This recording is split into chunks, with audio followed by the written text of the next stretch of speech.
कोरोनाको त्रासका कारण काठमाडौँमा सर्जिकल मास्क तथा सेनिटाइजरको अभाव। बजार मूल्यभन्दा दोब्बर नाफा असुल्दै व्यवसायी। सरकार भन्छ बढी रकम लिनेलाई कारबाही गर्छौं। मृगौला प्रत्यारोपण पश्चात चिकित्सकको निगरानीमा रहनुभएका प्रधानमन्त्रीको स्वास्थ्यमा क्रमिक सुधार। हिटडुल गर्न सुरु। भाइटल तथा ल्याब सूचकहरू समेत सामान्य। वायु प्रदूषण बढाएको भन्दै नमोबुद्ध नगरपालिकाले भत्काएका इटाभट्टा फेरि ठडियो। सर्वोच्चको आदेश अवज्ञा गर्दै व्यवसायीले मनोमानी गरेको नगर प्रमुख तिमिल सिन्हाको भनाई। औषधि उत्पादनको क्षेत्रमा नेपाल 75% आत्मनिर्भर। 6 महिनासम्म नेपालमा औषधि अभाव नहुने नेपाली उद्योगीलाई प्रोत्साहन गर्नुपर्ने औषधि उत्पादक संघको जोड। र शुक्रबार सुनको मूल्यमा नयाँ कीर्तिमान। तोलामा 1800 ले बढेर प्रति तोला 82,500 मा कारोबार। साथी भने तोलामा 890 रुपैयाँ कायम।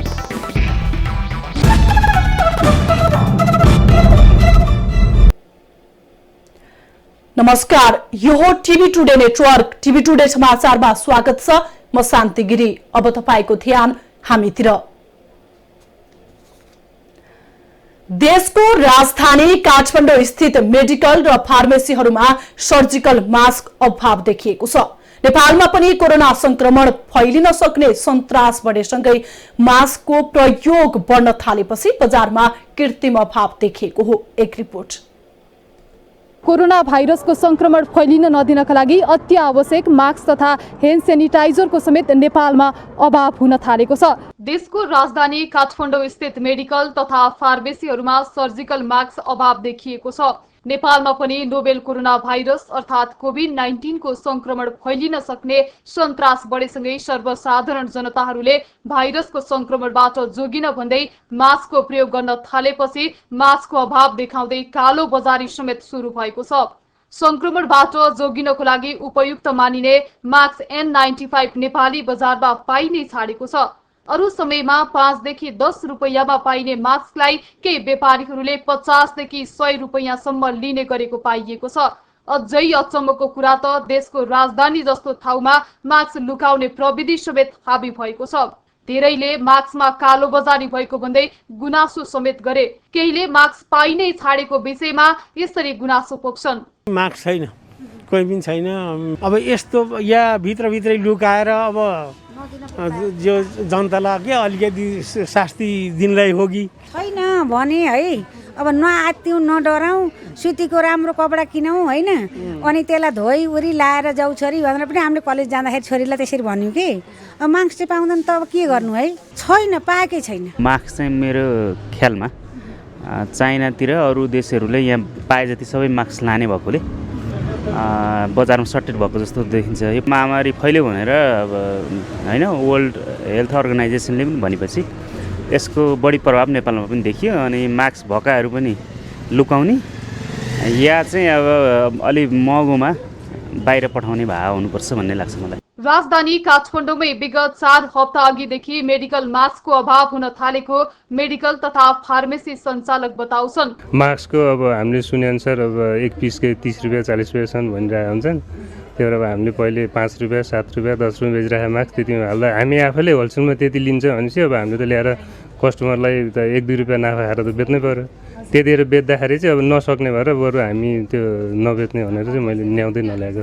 मास्कको त 1 महिना जति नै भयो कालो बजारी भइरहेछ जस्तो लागिरहेछ। अब 2000-2500 हालेर बक्सको किन्यो भने अब आउने हाम्रो बिरामी पेसेन्टहरूलाई कतिमा बेच्ने भनेर मैले चाहिँ नचारेको। यता उप प्रधानमन्त्री एवं रक्षा मन्त्री ईश्वर पोखरेल भने नेपाल उद्योग वाणिज्य महासंघसँग समन्वय गरी छिटो भन्दा छिटो मास्कको उत्पादन बढाउने निर्णय भएको आश्वासन दिनुहुन्छ। मास्क चाहिँ केही अभावै अहिले हुँदै नभएको स्थिति होइन, तर अभाव हुने सम्भावना छ।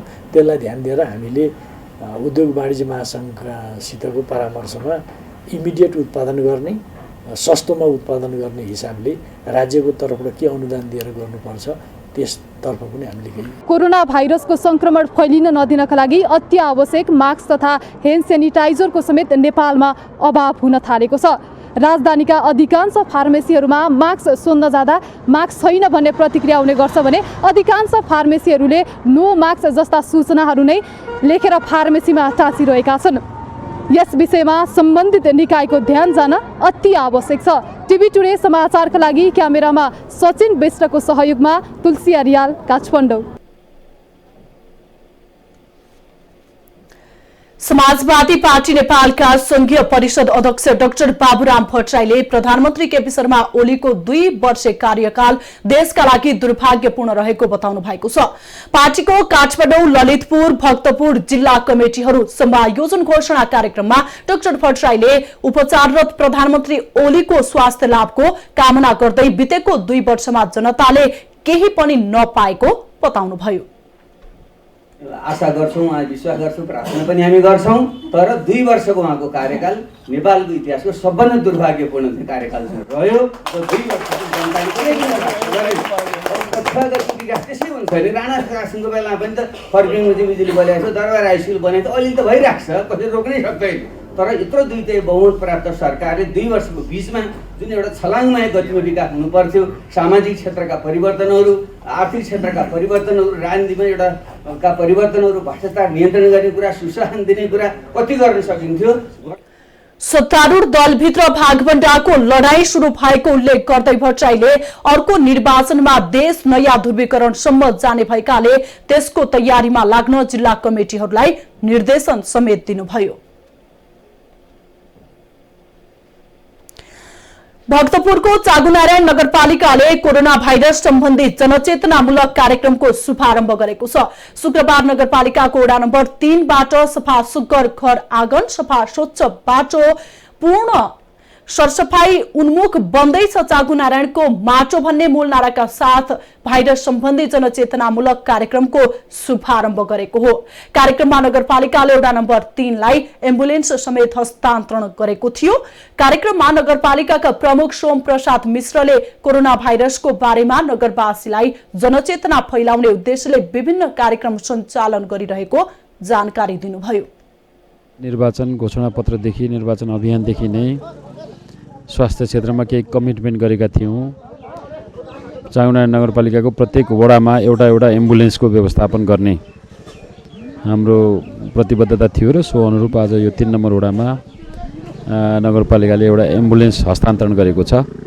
यहाँ वडा कार्यालयको व्यवस्थापनमा एउटा एम्बुलेन्स सञ्चालन सम्बन्धी छुट्टै समिति बनेको छ, त्यो समितिले एम्बुलेन्सलाई सञ्चालन गर्नेछ।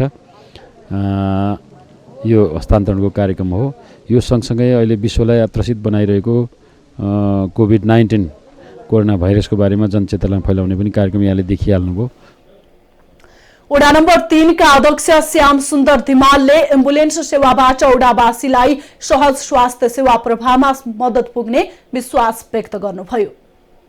3 नम्बरवासी जनताहरूलाई बिरामी पर्दाको अवस्थामा नजिकका स्वास्थ्य केन्द्रहरूमा लिएर जानको लागि आफ्नो तर्फबाट र वडा कार्यालयको तर्फबाट राज्यले, स्थानीय सरकारले स्वास्थ्यमा पहुँच पुर्याउनुपर्छ भन्ने उद्देश्यले एउटा एम्बुलेन्सको व्यवस्थापन गरेर त्यसलाई आजबाट शुभारम्भ गर्ने कार्य गरेका छौँ।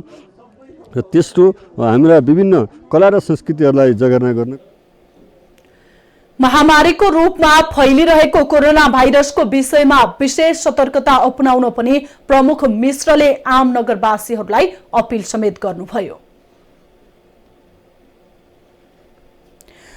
मृगौला प्रत्यारोपण गरी चिकित्सकको निगरानीमा रहनुभएका प्रधानमन्त्री केपी शर्मा ओलीको स्वास्थ्यमा क्रमिक सुधार हुँदै गएको छ। त्रिभुवन विश्वविद्यालयको शिक्षण अस्पतालले शुक्रबार अपराह्न जारी गरेको विज्ञप्तिमा प्रधानमन्त्री ओलीको स्वास्थ्यमा अपेक्षाकृत क्रमिक सुधार भइरहेको जनाएको छ। प्रधानमन्त्री ओलीलाई शुक्रबारदेखि सामान्य हिडडुल गराउन तथा ठोस आहार दिन समेत थालिएको जनाइएको छ। अस्पतालका कार्यकारी निर्देशक कृष्ण खड्काद्वारा जारी विज्ञप्तिमा प्रधानमन्त्रीको स्वास्थ्य अवस्थामा अपेक्षाकृत क्रमिक सुधार भइरहेको उल्लेख गरिएको छ। विज्ञप्तिमा प्रधानमन्त्री ओलीका सबै भाइटल तथा ल्याब सूचकहरू सामान्य अवस्थामा रहेको पनि जनाइएको छ। बाजुराको नौमूल गाउँपालिकाको प्रशासकीय भवन तीव्र गतिमा निर्माण भइरहेको छ। टिनको टहरामा सेवा दिन निकै कठिन रहेकाले गाउँपालिकाले प्रशासकीय भवन निर्माणमा बढी जोड दिएको हो। भवन निर्माण कार्य 50% पूरा भएको र आगामी मङ्सिरभित्र सम्पन्न गरिसक्ने गाउँपालिकाको योजना रहेको छ। सबै वडाका भवनहरू चाहिँ सम्पन्न भइसकेका छन् भने हाम्रो गाउँपालिकाको प्रशासकीय भवनको काम चाहिँ अहिले करिब 50% सम्म सकिसकेको छ र 3.5 तलाको चाहिँ भवनको टोटल लागत 10 करोडको रहेको छ भने अहिले भवन निर्माणको लागत 10 करोड रहेको छ। गाउँपालिकामा रहेका 6 वटा वडा कार्यालय सबै स्वास्थ्य केन्द्र भवन निर्माण भइसकेका छन् भने गाउँपालिकाले अब विद्यालयका भवन निर्माणमा बढी जोड दिने जनाएको छ। काभ्रेपलाञ्चोकको नमोबुद्ध नगरपालिकाले मापदण्ड विपरीत सञ्चालन गरी नगर प्रदूषण गराएको भन्दै भत्काएको इटा भट्टा उद्योगी व्यवसायीले पुनर्निर्माण गरेका छन्। नगरपालिकाले गत भदौ 8 गते नगरको 2 र 3 नम्बर वडाका 8 इटा उद्योगको इटा चिम्ने क्रेन प्रयोग गरी भत्काएको थियो। नमोबुद्ध नगरपालिका 3 स्थित भैरवकुण्ड इटा उद्योगले हाल 1 इटा चिम्नी निर्माण गरेको छ। नगर प्रमुख टीपी शर्मा तिमिल सिन्हाले व्यवसायीले नगरपालिकाको स्वीकृति बिना नै इटा चिम्नी निर्माण गरेको बताउनुभयो। सर्वोच्चमा तपाईको सेक्रेटरीले मुद्दा चलिरहेको कुरोलाई त्यो पेलेर दादागिरी गरेर काम सुरु भएको छ। अब हामी नगरपालिका कारण मान्नुपर्ने मान्छे नागरिकहरू आफ्नोमा लागेका छन्। स्वीकृति पनि लिएको छैन, त्यो कतै पनि के हाम्रो थाहा छैन। नगरपालिकालाई एउटा टोयलेट बनाउनु पर्यो भने नि नगरपालिकामा त स्वीकृति गर्नुपर्छ होइन। नगरपालिकाले इटा उद्योगको इटा चिम्नी भत्काएकै दिन इटा उद्योगीले नगरपालिका विरुद्ध सर्वोच्च अदालतमा मुद्दा दायर गरेका थिए। क्रियाकलाप नगर्नु भन्ने दुवै पक्षलाई भनेको अवस्था छ, तर उहाँहरूले जबरजस्ती हाम्रो कुनै स्वीकृति भएन, कुनै घरेलु तथा साना उद्योग बाथरुम विभाग काहीँमा पनि उहाँहरूको अहिले दर्ता नभइकन जबरजस्ती उहाँहरूले बनाइरहनु भएको छ। तर अदालतले हामीलाई हस्तक्षेप नगर्नु भनेको कारणले हामी कानुन मान्ने निकाय भएर हामीले अदालत मानिरहेछौँ। उहाँहरूले अपेक्षा गरेर चिन्ने। गत साल पुस 27 गते जिल्ला समन्वय समितिका पदाधिकारी, नगरपालिकाका पदाधिकारी र इटा उद्योगी बीच 2076 असार मसान्त भित्र नमोबुद्ध नगरपालिका क्षेत्रमा सञ्चालित 8 इटा उद्योग हटाउन 8 बुँदे सहमति भएको थियो। नेपाल औषधि उत्पादक संघले 6 महिनासम्म औषधिको अभाव नहुने बताएको छ।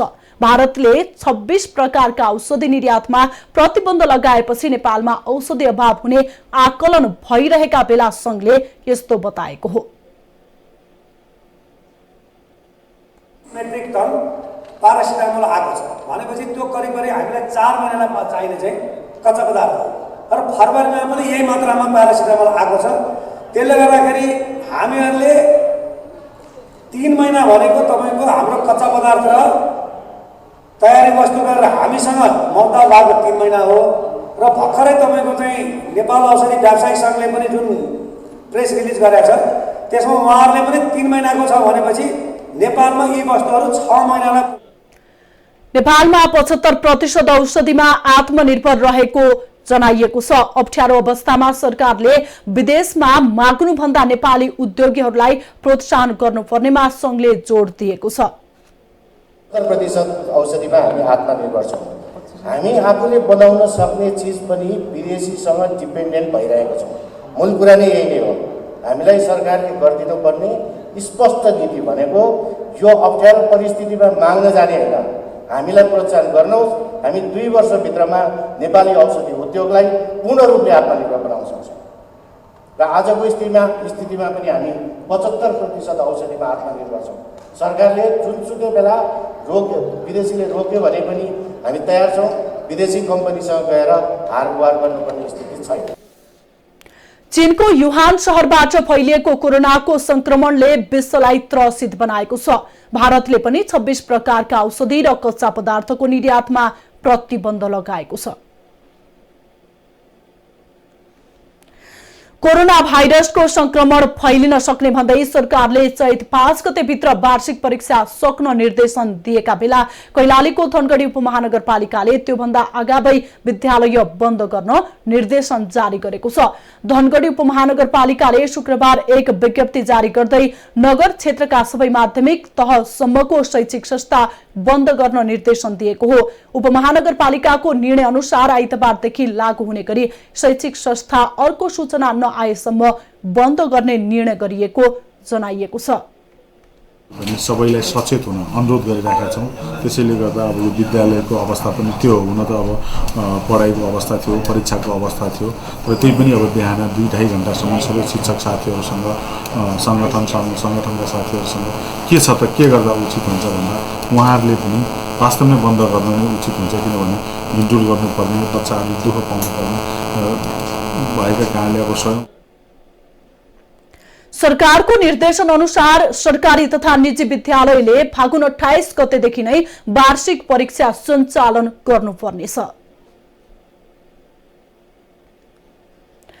महिनावारी स्वच्छता व्यवस्थापन कार्यक्रम लागू भए पश्चात दार्चुला जिल्लामा शिक्षण सिकाइमा छात्राहरूलाई सहजता हुन थालेको छ। कार्यक्रम सञ्चालन भए पश्चात जिल्लाका सरकारी तथा निजी विद्यालयहरूमा छात्राहरूको सहभागिता बढ्दै गइरहेको हो। एक रिपोर्ट। दार्चुला जिल्लामा पछिल्लो समय सरकारी तथा निजी विद्यालयहरूमा छात्राहरूको सहभागिता बढ्दै गइरहेको छ। महिनावारी स्वच्छता व्यवस्थापन कार्यक्रम लागू भए पश्चात जिल्लामा शिक्षण सिकाइका क्षेत्रमा सहजता हुन थालेको हो। जिल्लाको महाकाली नगरपालिका वडा नम्बर 9 मा रहेको राष्ट्रिय माध्यमिक विद्यालय दत्तु, मालिकार्जुन गाउँपालिकाको मालिकार्जुन माध्यमिक विद्यालय मड, शंकरपुर माध्यमिक विद्यालय पस्ती र ग्राडा माध्यमिक विद्यालय बाँकुमा गुड नेबर्स इन्टरनेशनल नेपालले सरसफाई र महिनावारी स्वच्छता व्यवस्थापनमा सहयोग गरेकाले पढाइमा सहजता भएको छात्राहरूले बताएका छन्। स्कुलमा आउँदाखेरि हामीले घर जानु पर्थ्यो, बिदा लिनु पर्थ्यो। आजभोलि त्यसो हुँदैन। हामीले स्कुलबाटै प्राप्त गरेका छौँ। गुड नेबर्सले हामीलाई दिएको छ। हामीले स्कुलमै मिल्छ भएपछि स्कुलमै माग्नुपर्छ, स्कुलमैबाट दिन्छन्। पहिलेको जस्तो आजभोलि छैन। पहिले धेरै गाह्रो हुन्थ्यो, तर आजभोलि हुँदैन। पढाइमा हाम्रो धेरै सहज पुगेको छ।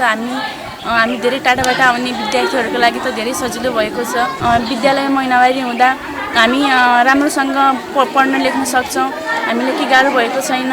स्थानीय छात्राहरूको पढाइमा सुधारका लागि स्थानीय तहको सहकार्यमा गैर सरकारी संस्थाहरूले सहयोग गरेकाले पहिलेको शिक्षण सिकाइ भन्दा अहिले चुनौती कम भएको पाइन्छ। त्यो समस्याको रूपमा अहिले रहेको अवस्था छैन। त्यसबाहेक अब चुनौती भने विद्यार्थीहरू बिचमा बिदा माग्ने त्यो एउटा समस्या रहेको थियो। अहिले 100% घटे अवस्था त छैन अझै पनि, तर धेरै चाहिँ सहयोग पुगेको छ यी कार्यक्रमहरूबाट। छात्राहरूको गुणस्तरीय शिक्षामा पहुँच पुर्याउनका लागि महिनावारी भएका बेला आइपर्ने समस्या समाधान गर्ने व्यवस्था गरिएसँगै छात्राहरूको पढाइमा सहजता भएको हो। सामग्रीहरू पनि दिएको छ। ती सामग्रीहरूको प्रयोग गर्ने, तिनीहरूको त्यो सँगसँगै उनीहरूले एउटा निश्चित फोकल पर्सन पनि तोकेका छन्। बाल क्लबले पनि बाल क्लबको एउटा निश्चित व्यक्तिलाई उनीहरूले केटी मान्छेलाई नै उनीहरूले फोकल पर्सनको रूपमा राखेका छन्। त्यो फोकल पर्सनले उनीहरूलाई प्याड वितरण गर्ने, उनीहरूको पेट दुखेको अवस्था छ भने पेट औषधिको व्यवस्था गरिदिने, त्यो सँगसँगै हिट ब्यागहरू पनि राखिएको छ। त्यसले गर्दाखेरि उनीहरूलाई धेरै सुविधा भएको छ पहिलेको भन्दा। दार्चुलामा गुड नेबर्स इन्टरनेशनल नेपालले संकल्प सामुदायिक विकास परियोजना अन्तर्गत शिक्षा क्षेत्रको सुधारका लागि मात्रै कुल 84,02,863 रुपैयाँ बजेट विनियोजन गरेको थियो। त्यसमध्ये 68,96,783 रुपैयाँ खर्च गरिएको छ। शिक्षामा छात्राहरूको सहभागिता बढाउन र गुणस्तरीय शिक्षा लागू गर्न जिल्लाका सबै विद्यालयहरूमा छात्रा शौचालय तथा निशुल्क प्याड र बेडको व्यवस्थापन हुनु आवश्यक रहेको छ। टिभी टुडे समाचारका लागि दार्चुलाबाट रामसिंह धामीको रिपोर्ट। अब आर्थिक समाचार।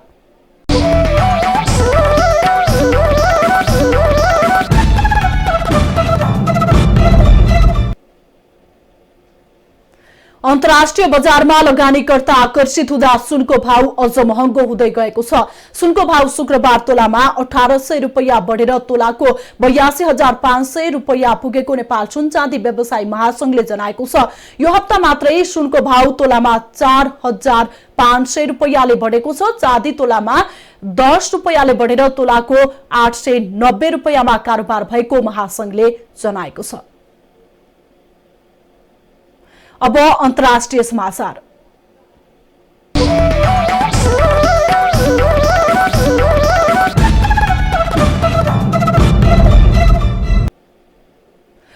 कोरोना भाइरसको संक्रमण बढ़ने क्रम तीव्र बनेपछि इरानले देशभित्रको आवत जावत सीमित गरेको छ। 1 महिनाका लागि सबै विद्यालयमा बिदा दिएको इरानले आवत जावतमा थप कडाई गरेको हो। इरानमा कोरोना भाइरसको संक्रमणबाट 107 जनाको ज्यान गइसकेको छ। त्यस्तै अमेरिकाको क्यालिफोर्निया राज्यमा पनि आपतकालीन घोषणा गरिएको बीबीसीले जनाएको छ। कोरोनाको संक्रमण शुरू भएको चीनमा संक्रमण र ज्यान गुमाउनेको संख्या घटिरहँदा चीन बाहिर भने संक्रमण तीव्र बनेको छ।